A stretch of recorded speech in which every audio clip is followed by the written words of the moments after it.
This meeting is being recorded.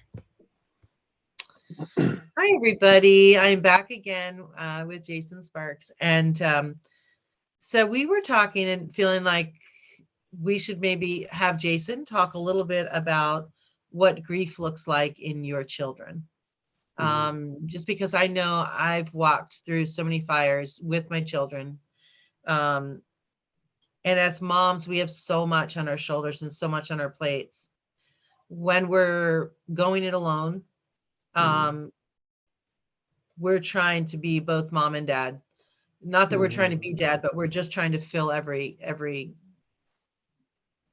place in their life that we can, which is impossible because it wasn't meant to be that way. But you're trying to keep a roof over their head. And in my case, we were very poor. I had no child support or anything. So, there's a lot of pressure there to just survive. And so you miss, I think, a lot of clues. I know I did with what your children are also walking through. And so, like, if there's some way we can help moms out there right now with young ones or teens or even older, who we have our grief, we know, and we think we're doing everything that you need, that your kids need. But the reality is it's not possible to do everything. It's possible for God, but it's, so maybe just talk about what that would look like, signs of grief in your children, to be able to be a little bit more aware of what they're walking through too. Absolutely. Yeah. And first, I just want to validate any parent watching this that, it's so often the case that you're doing the best you can, and none of us are perfect. And so I want to offer that validation across the board because, you love your children, you want to do the best that you can for them. But none of us are perfect in that regard. And so I want to acknowledge the fact that you love them and you're trying to do the best you can. And you're probably watching this video for that reason. So I want to validate that. The next thing I want to say is, I'll talk about some of the signs in just a moment, but when it comes to grief, it often affects the whole family. And that can affect the routine in a family, that can affect a sense of stability in the family. So you'll find that your children respond not just to the grief of someone that maybe isn't in their life anymore, but also the fact that the whole routine is different. The sense of the structure in the family is different. And part of a child's sense of safety is structure and routine. So something that a parent can do in the face of just a loss, like a death or a separation or divorce, is to try and provide as much routine and consistency as possible in the family, to bring that in to the best of your ability. I know that's going to be so hard because you're walking your own grief journey. You're dealing with your own difficult feelings. But if you can provide a sense of structure, a sense of routine, a sense of what the child can anticipate in the next moment, a sense of a schedule, that's going to really help them provide a sense of safety, or for you to provide a sense of safety for them. Routine is so important. As far as some of the signs for grief in children, it can really vary. And I would say that I often tell mothers, you know your children better than anyone. You know what is kind of normal behavior for them and what isn't. You might have a talkative child that isn't as talkative, right? You might have a child that didn't mind being alone, but can't be alone anymore. You might have a certain corner of the room that the child, goes to every evening to play with certain toys, but they don't go there anymore. That sense of things being out of the ordinary can be little earmarks for the child going through things, because children are not always going to be able to articulate what they're going through in the way that you and I will. So looking for changes in behavior can give you clues as to what they're dealing with internally. So that's definitely, and the mother's going to know that more than anyone. They're going to know the before and after for behavior for their children. I would say that it depends on the child, but if you can get them, if they're not verbal, try to see if there's a way for them to express what they're going through. And that can be with drawing, that can be with coloring, that can be with playing. You can play with them. You can pick up toys with them, and you can see what kind of themes come up with their play, right? If they talk about a little character that leaves, leaves the other characters. If they've got like little GI Joes or little toy figures, they talk about a toy figure that ends up leaving. That's going to give you a sense of what's on their mind, right? It's coming out in the play.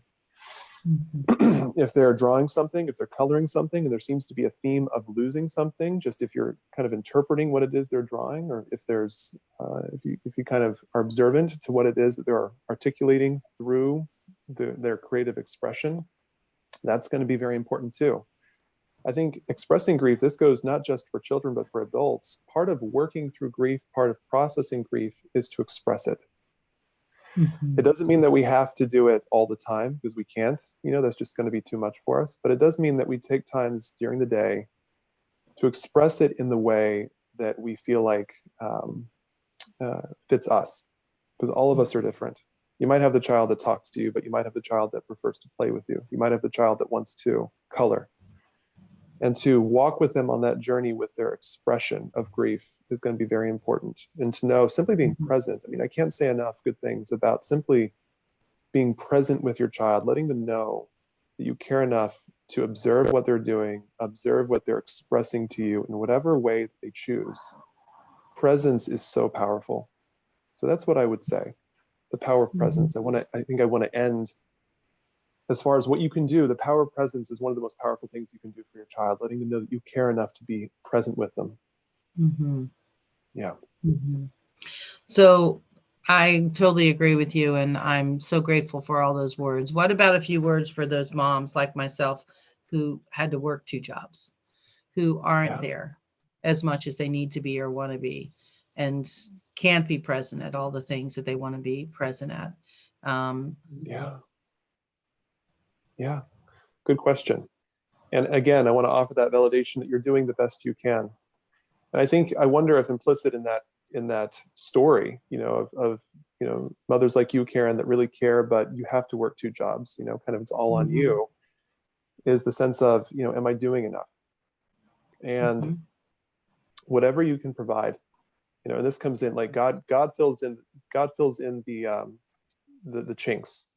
We give God our 5 loaves and 2 fishes. We give God what we're capable of giving, and he's going to multiply the loaves and fishes. We give God our widow's mite, right? It's all the widow had. Jesus is going to come in and fill that. And this is where, the power of prayer is so important, is to say, Lord, I am offering you the max. I'm giving you everything. And this is the most that I can give you. You're going to have to multiply the loaves and the fishes to feed the crowd. And I believe firmly that Jesus does that. Like what we're capable of giving, Jesus is going to fill in the rest. He just asks us to give the most that we can offer.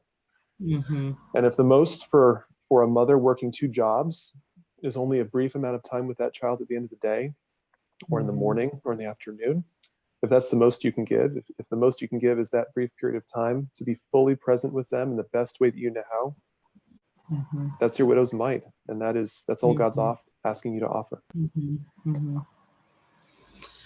Yes, thank you. Yeah, there's a lot of mamas out there, unfortunately, going it alone, and it's no joke for them or for their kids. So I appreciate that. When we come back, can we talk about